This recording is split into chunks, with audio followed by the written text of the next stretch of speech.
সালাতে দোয়া কবুল হয়। সালাতে দোয়া কবুলের 3 জায়গা।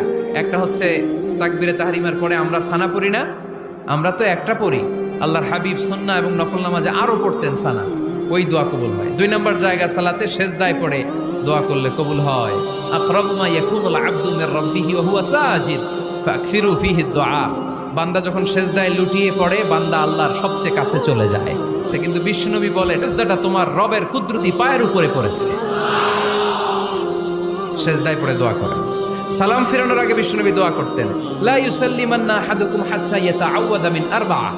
আল্লাহর হাবিব বললেন 4 জিনিস থেকে পানাহ না আছে আমার কোন উম্মত যেন সালাম না ফিরায়। তারা যেন পড়ে আল্লাহুম্মা ইন্নী আউযু বিকা মিন আযাবিল কবর, আউযু বিকা মিন আযাবি জাহান্নাম, আউযু বিকা মিন ফিতনাতিল মাহইয়া ওয়াল মামাত, আউযু বিকা মিন ফিতনাতিল মাসিহিদ দাজ্জাল। আল্লাহ কবরের আযাব থেকে বাঁচাও, আল্লাহ জাহান্নামের আগুন থেকে বাঁচাও, আল্লাহ জীবন